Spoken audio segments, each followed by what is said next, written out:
Faxineira encontra empresário ferido no lixo de condomínio de luxo, e o que ele sussurra muda sua vida para sempre. O delírio febril revela pistas sobre o filho que ela perdeu 6 anos atrás. O que acontece a seguir desvenda uma rede de adoções ilegais que conecta vidas separadas pelo destino. Antes de continuar esta história emocionante, peço que você deixe seu like neste vídeo e se inscreva em nosso canal. Dessa forma, você nos ajuda a compartilhar mais histórias tocantes como esta. Não esqueça também de comentar de qual cidade você está assistindo. Adoro saber de onde vêm nossos espectadores. O cheiro de desinfetante impregnava as mãos de Raquel Oliveira, enquanto ela empurrava o carrinho de limpeza pelos corredores silenciosos do condomínio Primavera, um dos mais luxuosos dos Jardins. O relógio marcava 3h17 da madrugada, horário em que São Paulo parecia finalmente adormecer, mesmo que por breves momentos. As luzes frias do subsolo contrastavam com a escuridão da noite lá fora, enquanto ela cumpria meticulosamente sua rotina de recolher o lixo da área de descarte antes de limpar as áreas comuns. 6 anos de trabalho noturno haviam ensinado Raquel a apreciar o silêncio. Era nessas horas solitárias que conseguia fugir das memórias que a atormentavam durante o dia. O sorriso banguela de Lucas, seu filho, a última vez que o vira. Tinha apenas 1 ano quando desapareceu do berço no pequeno apartamento que ela alugava na Brasilândia. A polícia investigou, cartazes foram espalhados, mas com o tempo as buscas esfriaram, as ligações cessaram e restou apenas a dor permanente que ela aprendera a carregar como quem carrega uma cicatriz invisível. Ao abrir a porta da área de descarte do subsolo, Raquel estranhou imediatamente. Um dos sacos de lixo se moveu levemente. Seu primeiro pensamento foi rato, mas logo percebeu que o movimento era amplo demais. Aproximou-se com cautela, segurando o rodo como possível defesa. Quando afastou alguns sacos, o choque a fez recuar. Entre embalagens perfumadas e restos de comida cara, havia um homem. Não era um morador de rua que ocasionalmente conseguia entrar para se abrigar. O homem vestia o que parecia ser um terno caro, agora manchado e rasgado. Seu rosto estava machucado, um filete de sangue escorria de sua testa. Mas o que mais chamou a atenção de Raquel foi o relógio em seu pulso. Parecia valer mais que tudo o que ela possuía. Senhor, está me ouvindo? Ela chamou, ajoelhando-se cautelosamente. O homem gemeu. Seus olhos se abriram por um breve instante, desfocados e febris. Raquel tocou sua testa. Estava queimando em febre. Vou chamar ajuda, aguente firme, ela disse, já alcançando o celular. Foi quando ele agarrou seu pulso com uma força surpreendente para alguém em seu estado. Seus olhos, por um momento, pareceram clarear. Os documentos, falsificados, Mateus. Ele sussurrou, sua voz entrecortada. Não deixe que peguem meu filho. Calma, senhor, ninguém vai pegar seu filho. Raquel tentou acalmá-lo enquanto discava para a emergência. O homem a puxou mais para perto, seu hálito quente contra o rosto dela. 6 anos. Ele sonha com uma moça bonita. Não é coincidência. Um calafrio percorreu a espinha de Raquel. 6 anos. A mesma quantidade de tempo desde que Lucas desaparecera. Senhor, quem fez isso com você? Ela perguntou, mas o homem já havia perdido a consciência novamente. Enquanto aguardava a ambulância, Raquel notou algo caído próximo ao homem. Uma carteira de couro cara. Hesitou por um momento, mas a abriu procurando por identificação. Henrique Mendes Albuquerque, dizia o documento. CEO da Albuquerque Construções, uma das maiores construtoras do país. O que um homem como ele estaria fazendo abandonado na área de descarte de lixo de um condomínio? Entre os cartões e notas, um pedaço de papel dobrado chamou sua atenção. Era uma foto. Um menino de aproximadamente 7 anos sorria para a câmera, segurando o que parecia ser um boneco de pano azul. O coração de Raquel falhou uma batida. Aquele boneco era idêntico ao que ela havia costurado para Lucas antes dele desaparecer. As sirenes da ambulância cortaram o silêncio da madrugada. Raquel guardou rapidamente a carteira no bolso do homem, mas não conseguiu se desfazer da foto. Havia algo no sorriso daquele menino, algo tão familiar que fazia seu peito doer. "O que aconteceu aqui?" perguntou o paramédico ao chegar. "Não sei. Encontrei ele assim quando vim recolher o lixo", respondeu ela, afastando-se para dar espaço aos profissionais. Enquanto observava os paramédicos estabilizarem Henrique e o colocarem na maca, Raquel não conseguia parar de pensar nas palavras delirantes. Documentos falsificados, né? 6 anos, moça bonita. Poderia ser apenas coincidência? Ou havia algo mais naquela estranha descoberta? No momento em que a ambulância partiu, Raquel tomou uma decisão que mudaria o curso de sua vida. Em vez de voltar ao trabalho, ela pegou sua bolsa e seguiu o veículo de emergência. Depois de 6 anos vagando em um limbo de incertezas, algo dentro dela, aquela intuição maternal que nunca morrera, gritava que esta poderia ser a pista que ela tanto esperara. O Hospital Albert Einstein, um dos mais caros de São Paulo, intimidava com sua estrutura imponente e halls reluzentes. Raquel, com seu uniforme de faxineira ainda manchado do encontro com Henrique, sentiu-se deslocada enquanto aguardava na recepção. Já passava das 5 da manhã quando uma médica finalmente veio falar com ela. "Você é parente do Sr. Albuquerque?" perguntou a médica, consultando sua prancheta. "Não, eu o encontrei. Como ele está?" "Estável. Sofreu uma concussão, desidratação e tem alguns cortes, mas nada que coloque sua vida em risco." A médica olhou para Raquel com curiosidade. "Você sabe o que aconteceu com ele?" Raquel balançou a cabeça. "Encontrei-o na área de descarte do condomínio onde trabalho. Parecia que alguém o havia deixado lá." A médica franziu o senho. "Estranho. Bom, ele está sedado agora, mas deve acordar em algumas horas. A polícia já foi notificada." Posso vê-lo?" Raquel surpreendeu-se com seu próprio pedido. "Você não é familiar, então tecnicamente não poderia. Mas considerando que provavelmente salvou a vida dele..." A médica hesitou, então deu de ombros. 5 minutos, não mais. Seguindo pelo corredor imaculado, Raquel entrou no quarto onde Henrique repousava. Conectado a monitores e com um curativo na testa, ele parecia muito mais vulnerável do que sugeria a foto oficial em sua identificação. No sono induzido, seu rosto relaxado lembrava vagamente o menino da fotografia. Raquel aproximou-se da cama, observando o homem que, em seu delírio, havia plantado uma semente de esperança em seu coração. Seria possível? Depois de tanto tempo, seria possível que este estranho tivesse a chave para encontrar seu filho? Foi quando notou a pasta sobre a mesa lateral. Pertences do paciente. Olhou para a porta, certificando-se de que estava sozinha, e abriu-a rapidamente. Entre documentos e o celular danificado, encontrou algo que fez seu sangue gelar. Uma pequena caderneta com o logo do Conselho Tutelar. Folheando-a com dedos trêmulos, encontrou o que parecia ser um processo de adoção. Mateus Albuquerque, adotado 6 anos atrás. A data da adoção coincidiu exatamente com o dia do desaparecimento de Lucas. Raquel fechou a pasta rapidamente quando ouviu passos se aproximando. Saiu do quarto antes que alguém a questionasse. Sua mente um turbilhão de emoções. As coincidências eram muitas para serem ignoradas, mas o que poderia fazer? Um empresário bilionário contra uma faxineira de periferia. Quem acreditaria nela? Enquanto caminhava para o ponto de ônibus no alvorecer de São Paulo, Raquel segurava firmemente a foto do menino com o boneco azul. Pela primeira vez em 6 anos, a chama quase extinta de esperança em seu peito ganhou força. Se aquele menino fosse mesmo seu Lucas, ela faria qualquer coisa para descobrir a verdade. O trajeto entre o Hospital Albert Einstein e Brasilândia nunca pareceu tão longo para Raquel. Dentro do ônibus lotado, em meio a trabalhadores que iniciavam sua jornada, ela segurava a foto do menino contra o peito como um talismã. Cada solavanco do veículo pelos buracos das ruas periféricas era uma nova realidade se formando em sua mente. Chegando ao pequeno apartamento de um quarto que dividia com uma colega, Raquel foi direto para a caixa de sapatos que guardava debaixo da cama.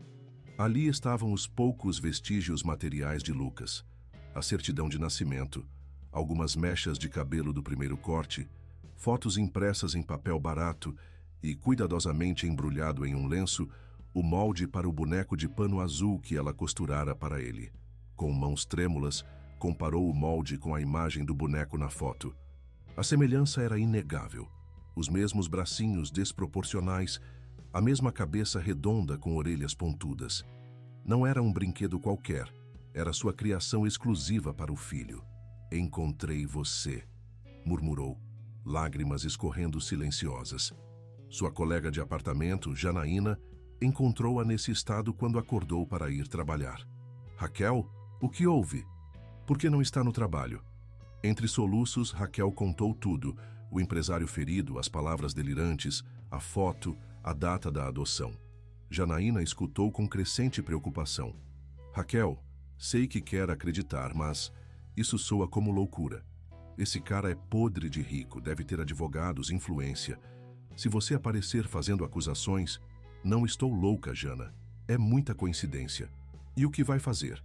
Entrar na mansão dele e levar o menino? Pense. A polícia nunca acreditou em você antes. Por que acreditaria agora? A dura realidade nas palavras de Janaína atingiu Raquel como um balde de água fria. Ela tinha razão. O sistema sempre favorecia pessoas como Henrique Albuquerque. Mesmo que aquele fosse realmente Lucas, como provaria?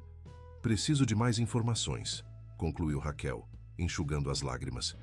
Ele mencionou documentos falsificados. Se conseguir provas... Janaína suspirou, preocupada com a amiga. Apenas tenha cuidado. Gente rica e poderosa não gosta quando mexem nos seus segredos. Naquela tarde, exausta, mas incapaz de dormir, Raquel fez algo que nunca havia feito.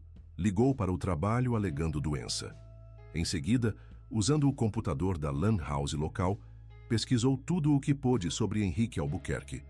As informações públicas mostravam um empresário bem-sucedido, viúvo, pai de um filho adotivo. Sua empresa era conhecida por projetos de responsabilidade social, especialmente voltados para crianças em situação de vulnerabilidade. Uma mudança de direcionamento que começara exatamente 5 anos atrás. Em um blog de fofocas da alta sociedade, encontrou fotos recentes de Henrique em um evento beneficente.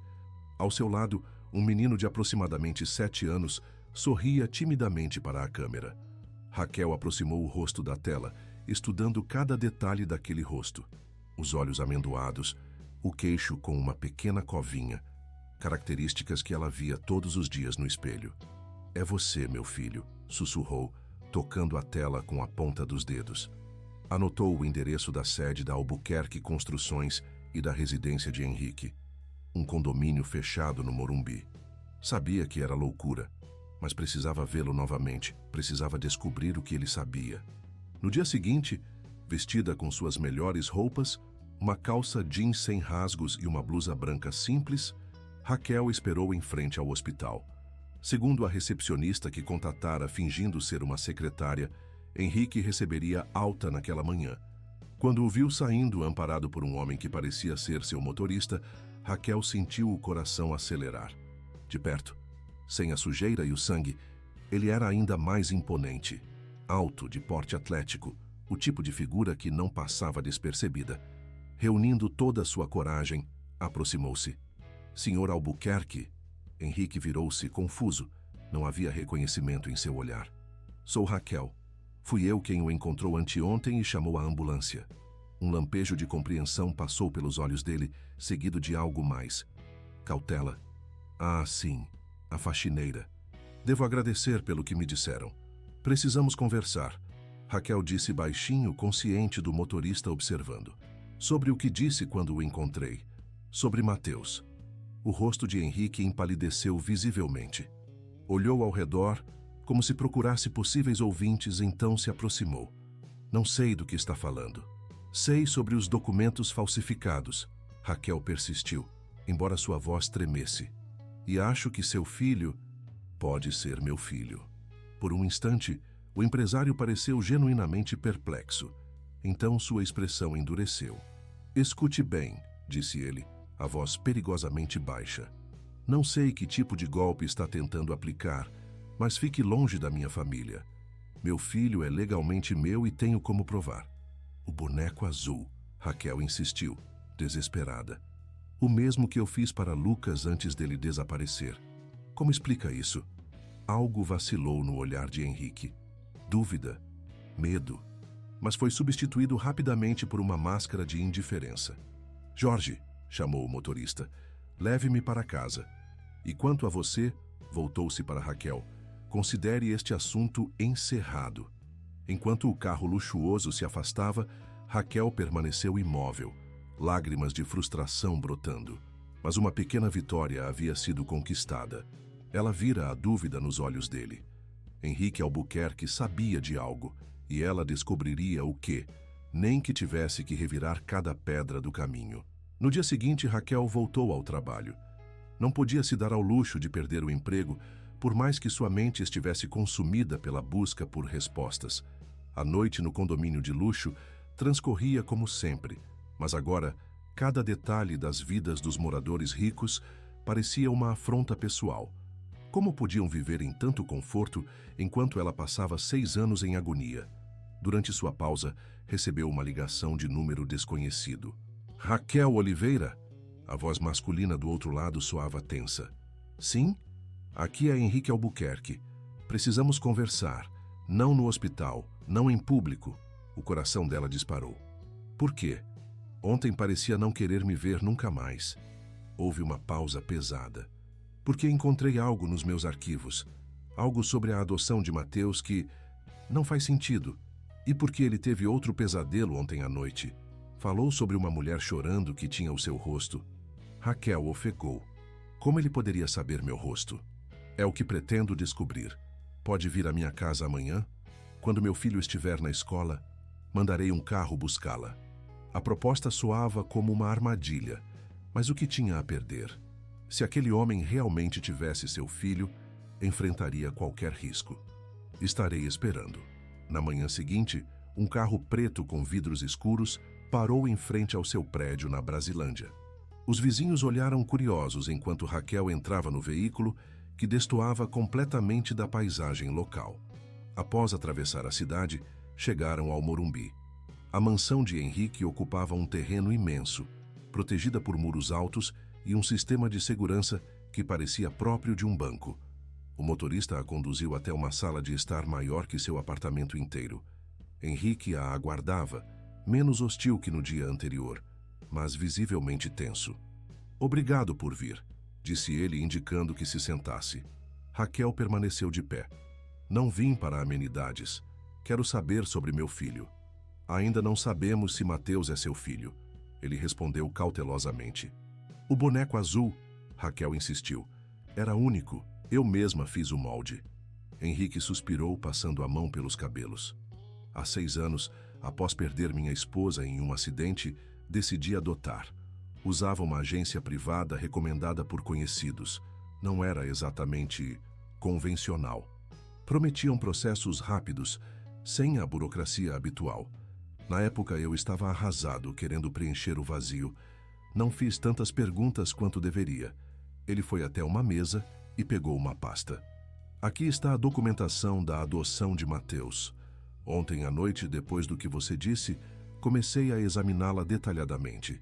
Há inconsistências, a assinatura da mãe biológica parece forjada, e a data coincide exatamente com o período que você mencionou. Raquel pegou os documentos com mãos trêmulas. Ali estava, em papel oficial, uma assinatura que supostamente era sua, renunciando aos direitos sobre Lucas Oliveira, agora Mateus Albuquerque. Nunca assinei isso, murmurou, a voz embargada. Nunca desistiria do meu filho. Acredito em você, disse Henrique, surpreendendo-a. E agora tenho medo do que realmente aconteceu. Se Mateus foi... Se ele foi tirado de você ilegalmente, isso significa que eu... Foi enganado também, completou Raquel, vendo a angústia genuína nos olhos dele. Um silêncio pesado pairou entre eles. 2 pessoas de mundos completamente diferentes, unidas pela possibilidade de um crime que mudara suas vidas. Quero vê-lo, Raquel finalmente disse. Preciso ver meu filho. Henrique hesitou.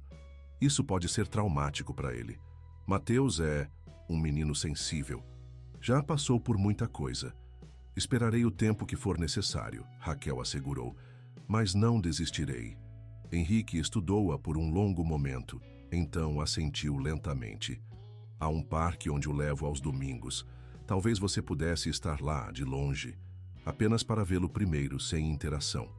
Para Raquel, que por 6 anos sonhara em reencontrar o filho, mesmo essa pequena concessão parecia um milagre. Quem fez isso com você? Ela perguntou subitamente. Quem o atacou e deixou na área de descarte? O rosto de Henrique endureceu. Ainda não sei. Recebi uma ligação anônima dizendo que tinham informações sobre a adoção de Mateus. Quando fui ao local combinado, fui atacado por trás. Não vi rostos.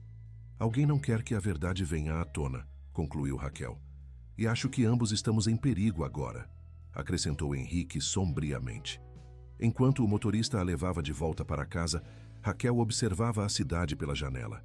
São Paulo passava em um borrão de contrastes, da opulência à miséria em poucos quarteirões. Como sua vida, que em questão de dias transformara-se de uma rotina monótona de sobrevivência para um drama que poderia finalmente trazer seu filho de volta. Mas o preço dessa verdade, ela começava a perceber, poderia ser muito alto. O Parque Ibirapuera resplandecia sob o sol de domingo. Raquel chegou cedo, escolhendo um banco com visão para o playground, mas suficientemente distante para não ser notada. Seu coração batia tão forte que parecia querer escapar do peito. Às 10 em ponto, viu Henrique chegando, segurando a mão de um menino. Mesmo à distância, Raquel reconheceu aqueles cachos castanhos que um dia haviam roçado seu queixo enquanto ninava seu bebê. O menino correu para os balanços, sua risada carregada pelo vento até Raquel.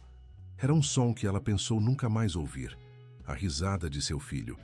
Lágrimas silenciosas escorriam por seu rosto enquanto observava cada movimento, cada expressão. Henrique olhou em sua direção, assentindo discretamente em reconhecimento. Ele parecia tão nervoso quanto ela, constantemente verificando o entorno como se temesse que alguém os observasse. Após quase 1 hora, quando Mateus estava entretido construindo um castelo de areia, Henrique aproximou-se de Raquel, sentando-se a alguns metros de distância. É ele, não é? Perguntou Raquel, sem tirar os olhos do menino. Acho que sim, respondeu Henrique com voz rouca. Tenho observado sua reação e não há dúvida que este menino desperta algo profundo em você. Ele respirou fundo. Fiz algumas pesquisas. A agência que intermediou a adoção, Novos Caminhos, fechou há 3 anos.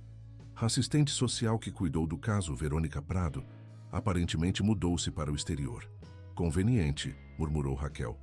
Encontrei outros pais que adotaram pela mesma agência. Alguns começaram a levantar suspeitas ao longo dos anos. Crianças que tinham memórias fragmentadas de outras mães, documentação inconsistente. Raquel sentiu um calafrio. Você acha que existe uma rede de tráfico de crianças?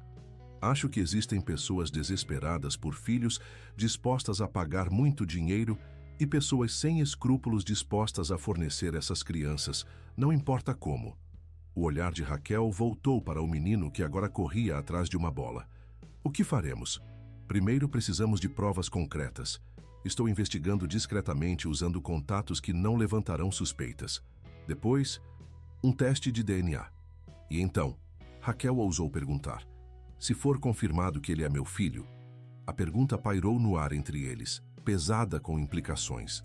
A resposta determinaria não apenas o futuro de Raquel, mas também o de Henrique, e mais importante, o do menino que conhecia apenas uma vida.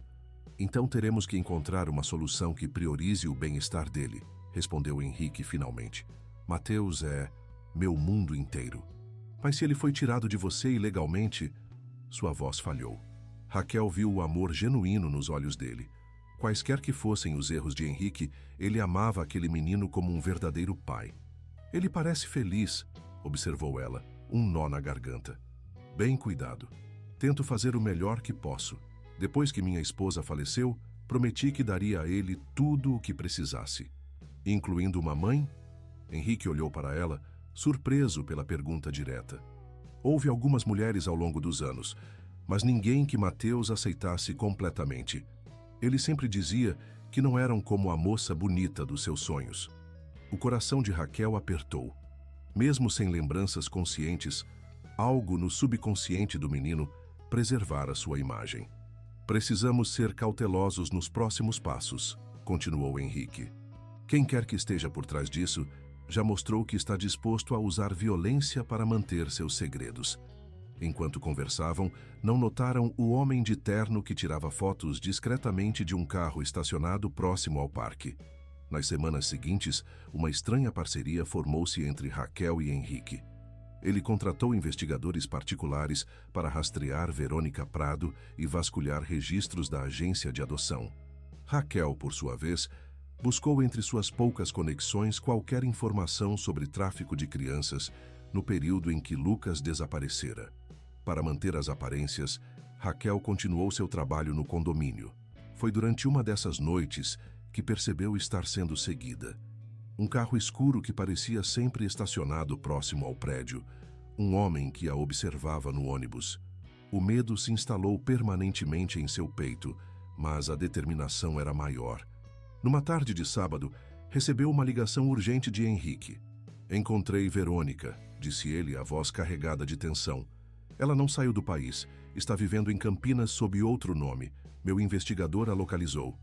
Vamos confrontá-la? É arriscado, mas pode ser nossa única chance de obter respostas concretas." Combinaram de se encontrar na manhã seguinte em um café na rodovia para Campinas.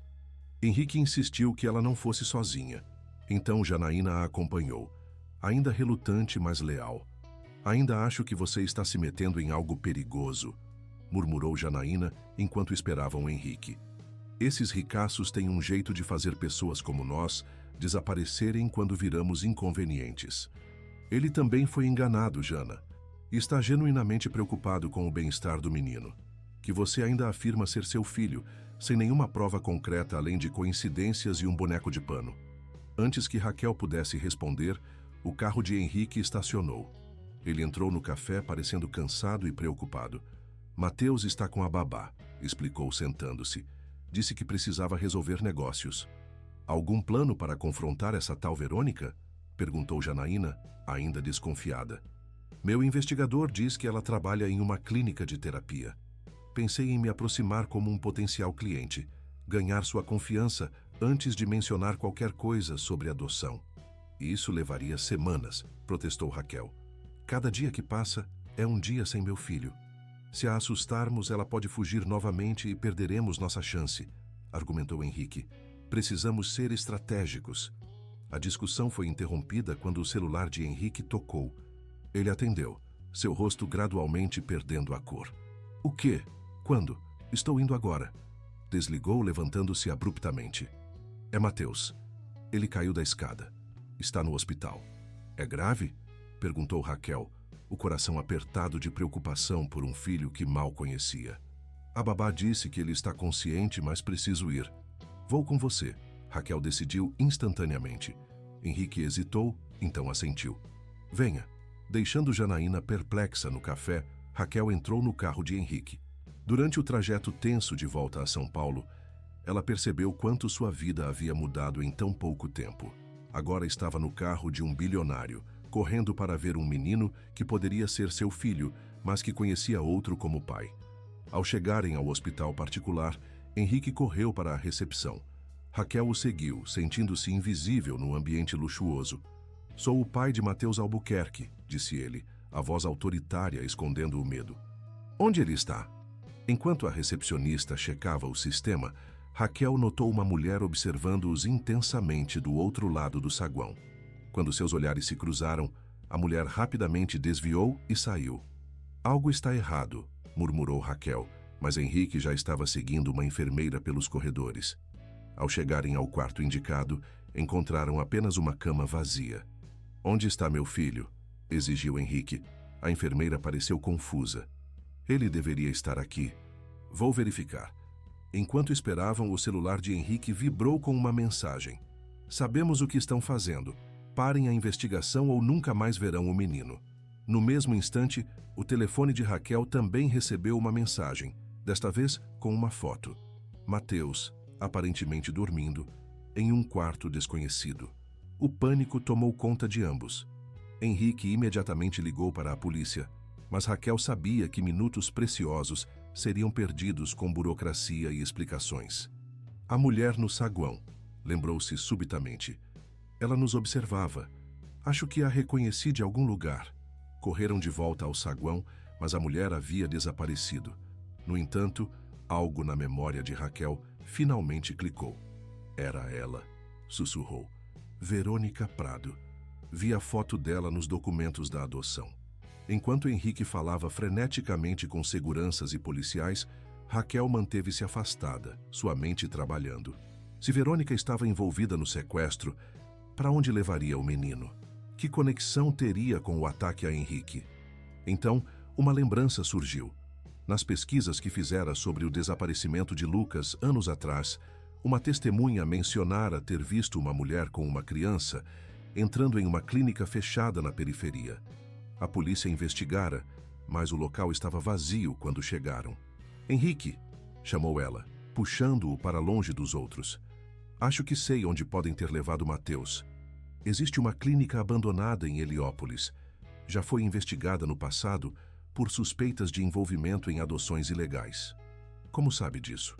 Porque investiguei cada pista sobre o desaparecimento do meu filho durante 6 anos, respondeu ela, a determinação brilhando em seus olhos. Cada pequeno detalhe, cada rumor. Nunca desisti. Henrique a encarou por um longo momento, então assentiu. Vamos, agora. E a polícia? Não temos tempo para convencê-lo sem provas. Se estivermos errados, lidamos com as consequências depois.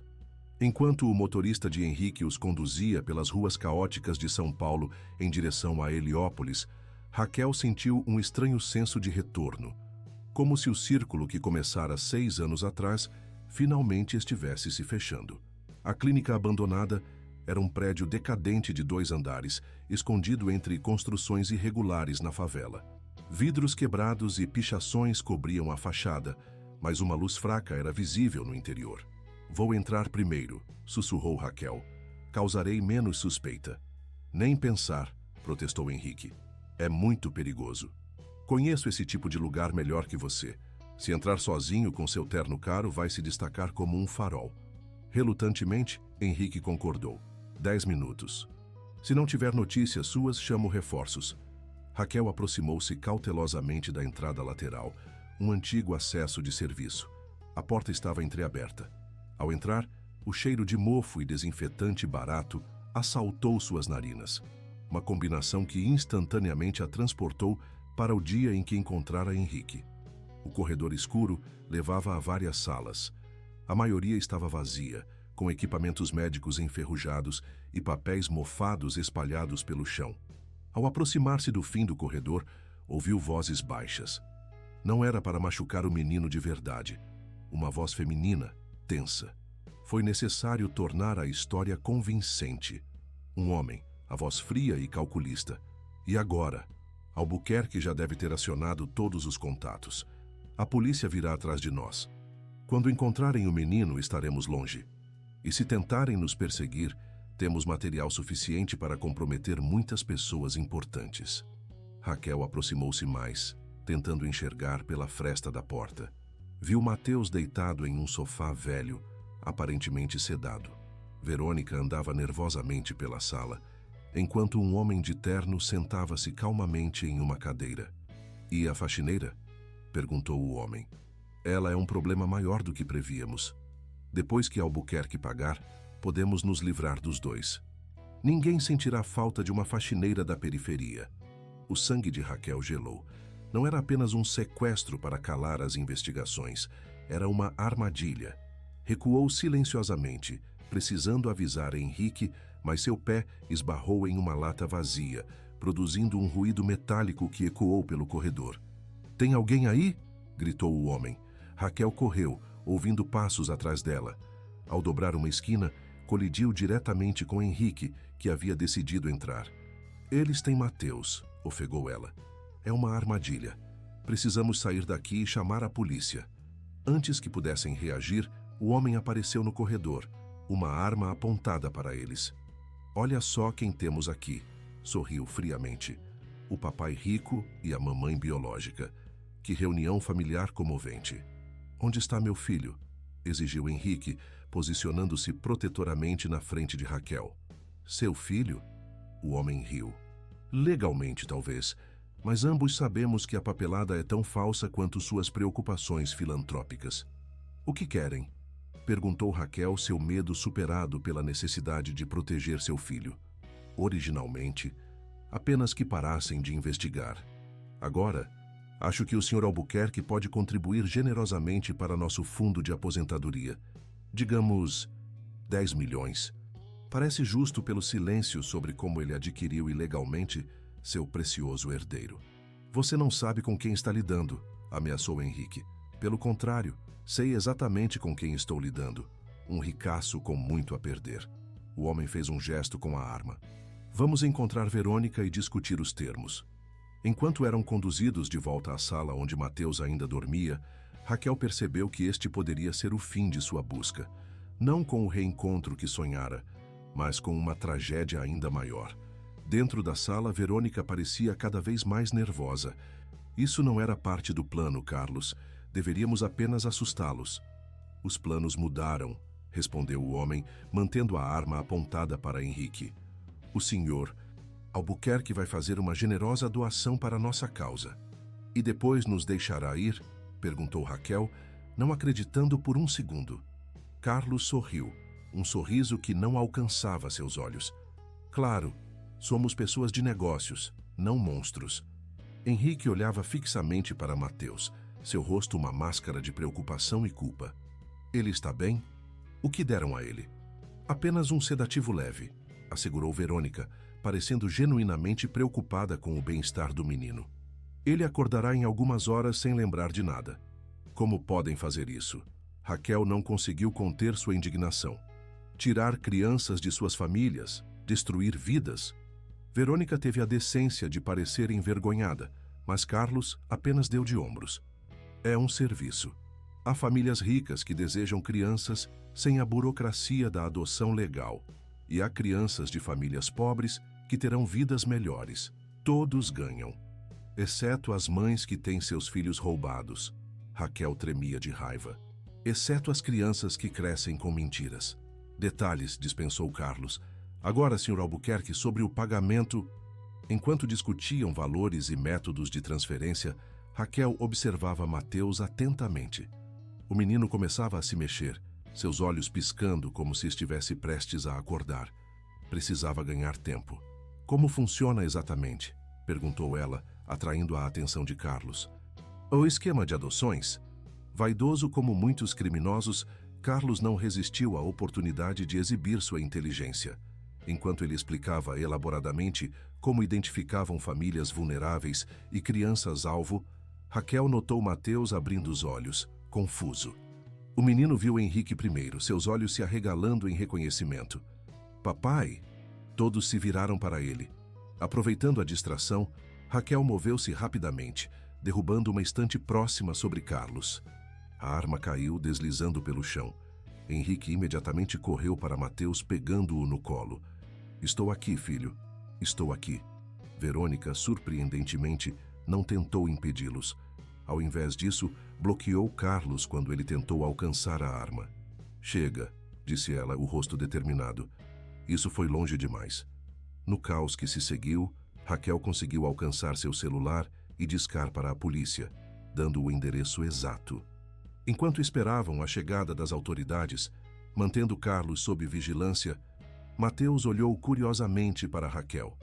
Eu conheço você, disse ele, sua voz infantil carregada de uma certeza impossível. Você é a moça bonita dos meus sonhos. As lágrimas que Raquel havia contido finalmente transbordaram. 6 anos de busca, de dor, de esperança quase extinta, e agora, finalmente, seu filho a reconhecia, mesmo que apenas de sonhos e memórias subconscientes. Sim, ela sussurrou, não ousando se aproximar mais. Eu sou. O olhar de Henrique encontrou o dela por cima da cabeça do menino. Um olhar carregado de compreensão, culpa e uma pergunta silenciosa sobre o que viria a seguir. Quando a polícia finalmente chegou, levando Carlos e uma Verônica arrependida que prometia cooperar plenamente, Raquel, Henrique e Mateus permaneceram juntos em um estranho tableau de uma família que nunca existiu, mas que, de alguma forma, o destino havia reunido. O verdadeiro desafio: explicar a um menino de 7 anos que sua vida era construída sobre uma mentira e, ao mesmo tempo, não destruir a segurança e o amor que conhecia, ainda estava por vir. Na delegacia, o caos organizado da burocracia policial contrastava com a tempestade emocional que se desenrolava. Raquel e Henrique foram separados para depoimentos, enquanto assistentes sociais cuidavam de Mateus em uma sala especial para crianças. Sentada diante do delegado, Raquel contou sua história: o desaparecimento de Lucas, os 6 anos de busca infrutífera, o encontro com Henrique, as descobertas que levaram ao confronto na clínica abandonada. Suas mãos tremiam, mas sua voz mantinha-se firme. Precisaremos de um teste de DNA para confirmar sua alegação de maternidade, explicou o delegado. Enquanto isso, o menino permanecerá com o Sr. Albuquerque, já que legalmente ele é o pai, mesmo que os documentos possam ter sido obtidos fraudulentamente. Raquel assentiu, exausta demais para protestar.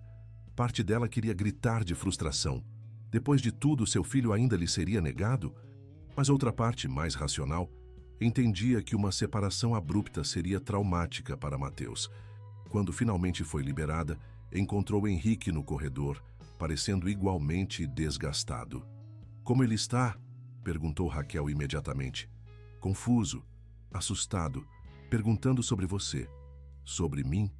Henrique assentiu. "Ele diz que você parece familiar, como alguém de um sonho que ele tem desde pequeno.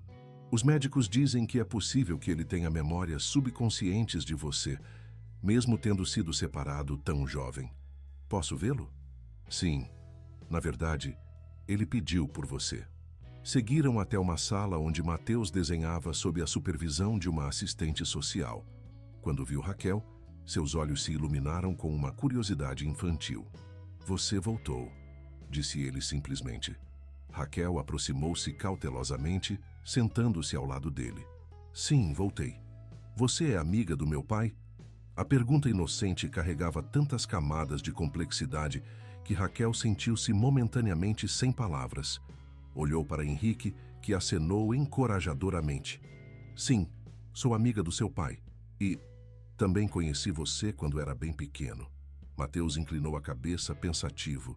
"É por isso que sonho com você?" "Talvez", respondeu ela suavemente. O menino empurrou seu desenho para ela. Uma figura feminina com um grande sorriso, segurando o que parecia ser o boneco de pano azul. "Fiz para você", disse ele. "É você com o azulão." "Azulão?" Raquel pegou o desenho com mãos trêmulas. "Meu boneco especial. Papai diz que veio comigo quando fui adotado." Raquel olhou para Henrique, que parecia estar lutando contra as próprias emoções. "Ele nunca se separa daquele boneco", explicou ele. "Sempre disse que era mágico, que o protegia." A assistente social interrompeu o momento. "Precisamos levar Mateus para descansar agora. Foram experiências demais para um dia só." Quando o menino foi levado, Raquel e Henrique ficaram sozinhos no corredor estéril da delegacia. "O que acontece agora?" perguntou ela, a voz carregada de incerteza. "Legalmente? Um pesadelo burocrático, suponho. Testes de DNA, audiências de custódia, investigações sobre a rede de adoções ilegais. E enquanto isso?" Henrique passou a mão pelos cabelos, um gesto que Raquel já identificava como sinal de sua ansiedade. "Ele é meu filho, Raquel. Por 6 anos, cuidei dele, amei-o, construí minha vida ao redor dele. Não posso simplesmente..." "E ele é meu filho também", interrompeu Raquel, sua voz quebrando. "Por 6 anos procurei por ele, chorei por ele, nunca desisti de encontrá-lo. O impasse entre eles era mais que legal, era emocional, ético, humano.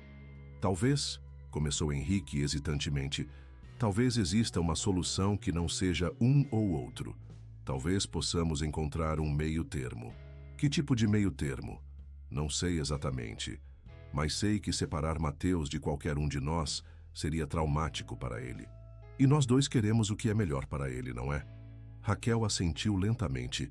Apesar de toda sua determinação em recuperar seu filho, a última coisa que desejava era causar mais sofrimento a ele. "Precisamos de tempo", concluiu Henrique. Tempo para que ele se acostume com você. Tempo para descobrirmos como fazer isso funcionar. Nos dias que se seguiram, enquanto a investigação sobre a rede de adoções ilegais ganhava proporções nacionais, Raquel foi autorizada a visitar Mateus regularmente. Sob supervisão de psicólogos, eles começaram a construir uma relação, primeiro como amigos, depois como algo mais profundo, à medida que fragmentos de memória do menino começavam a emergir. "Você cantava uma música para mim", disse ele durante uma visita, surpreendendo tanto Raquel quanto os especialistas presentes. "Sobre um barquinho na chuva." Raquel ficou sem fôlego. A canção de ninar que cantava para Lucas todas as noites. O barquinho. Uma melodia que sua própria mãe cantava para ela. Quando o resultado do teste de DNA finalmente chegou, confirmando o que seus corações já sabiam, Raquel e Henrique foram chamados para uma reunião com o juiz responsável pelo caso. Esperavam uma batalha, mas encontraram um homem compassivo que já havia visto casos semelhantes. "Situações como esta não têm soluções perfeitas", explicou o juiz. "Legalmente, a senhora Oliveira é a mãe biológica e nunca renunciou legalmente a seus direitos. Legalmente, o senhor Albuquerque é vítima de fraude, mas ainda assim o pai registral que criou o menino por 6 anos. O que propõe?" Para surpresa do juiz, eles já haviam chegado a um acordo, um arranjo não convencional, mas centrado no bem-estar de Mateus. "Queremos a guarda compartilhada", explicou Henrique. "Raquel mudará para perto de nossa casa. Mateus continuará na mesma escola, com a mesma rotina, mas terá a presença de ambos em sua vida." "E como pretendem explicar isso a ele?" "Gradualmente", respondeu Raquel. "Com a verdade, mas numa linguagem que ele possa entender. Os psicólogos estão nos orientando." "E vocês dois?", perguntou o juiz olhando de um para o outro. "Como será o relacionamento entre vocês?" Houve uma pausa significativa antes de Henrique responder. "Estamos aprendendo a confiar um no outro. É um começo." Nos meses que se seguiram, uma nova realidade começou a se formar. Com a ajuda financeira de Henrique, Raquel mudou-se para um apartamento no mesmo bairro. Deixou o trabalho de faxineira para dedicar-se a cursos profissionalizantes e, eventualmente, a um emprego na fundação que Henrique criou para ajudar outras famílias afetadas por adoções fraudulentas. Mateus, com a resiliência surpreendente das crianças, adaptou-se à nova realidade com mais facilidade do que qualquer um esperava. Para ele, não era uma questão de substituir um pai por uma mãe, mas de ganhar uma família maior. A primeira vez que chamou Raquel de mamãe foi durante um piquenique no Parque Ibirapuera, o mesmo parque onde ela o vira pela primeira vez após tantos anos. Foi espontâneo, natural, como se uma peça há muito perdida finalmente encontrasse seu lugar no quebra-cabeça de sua vida. Raquel chorou, Henrique emocionou-se e Mateus apenas sorriu, sem entender completamente o impacto daquele simples termo. Verônica Prado, em troca de redução de pena, forneceu informações que levaram à identificação de dezenas de casos similares. Muitas famílias biológicas foram reunidas com filhos que pensavam ter perdido para sempre. Outras, por diversos motivos, optaram por manter o status quo, permitindo que as crianças permanecessem com os pais adotivos, mas estabelecendo contato. Cada caso era único, cada solução personalizada, mas todos compartilhavam a mesma premissa: o bem-estar da criança acima de qualquer outra consideração. Um ano após o fatídico encontro na área de descarte do condomínio, Raquel, Henrique e Mateus formavam uma unidade familiar não convencional, mas funcional. As antigas diferenças sociais gradualmente perdiam importância face ao propósito comum que os unia. Durante a festa de aniversário de 8 anos de Mateus, enquanto observava Henrique ajudando o filho a montar um modelo de avião, Raquel refletiu sobre a improbabilidade de seu caminho. De uma faxineira que havia perdido tudo a uma mulher que, contra todas as expectativas, recuperara não apenas seu filho, mas também um propósito maior. "No que está pensando?", perguntou Henrique, aproximando-se enquanto Mateus brincava com outras crianças. "Em como a vida dá voltas", respondeu ela. "Há pouco mais de um ano eu limpava o lixo de pessoas como você. sem esperança de encontrar meu filho. Agora estamos aqui, compartilhando a vida dele. Henrique tomou sua mão hesitantemente, um gesto que se tornava cada vez mais natural entre eles. Acredita em destino, Raquel? Ela sorriu observando Mateus correr com seu inseparável boneco azul.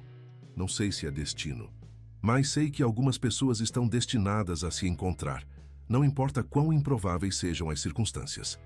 Naquele momento, Mateus correu até eles, abraçando-os simultaneamente. Melhor aniversário de todos, declarou ele, sem saber o milagre que sua simples presença representava. Raquel e Henrique trocaram um olhar por cima da cabeça do menino. Um olhar que carregava a promessa silenciosa de que não importava o que o futuro reservasse, enfrentariam juntos. Não como adversários em lados opostos de um abismo social, mas como parceiros unidos pelo amor por uma criança que, contra todas as probabilidades, encontrara seu caminho de volta para casa. E enquanto Mateus soprava as velas do bolo, Raquel fez um pedido silencioso: que a chama de esperança que nunca se apagara completamente em seu coração continuasse a iluminar seu caminho, agora não mais sozinha, mas acompanhada pela família improvisada que o destino lhe concedera. Muito obrigado por ter chegado até aqui. Esperamos que a jornada de Raquel, Henrique e Mateus tenha tocado seu coração. Uma história que nos lembra que, às vezes, os caminhos mais tortuosos da vida nos levam exatamente onde precisamos estar. Se você se emocionou, não esqueça de deixar seu like e se inscrever no canal. Isso nos ajuda a continuar compartilhando histórias que emocionam.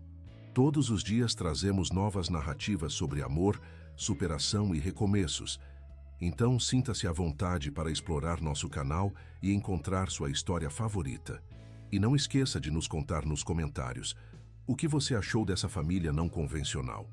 Você acredita que algumas pessoas estão destinadas a se encontrar, não importa as circunstâncias? Compartilhe conosco de qual cidade você está assistindo.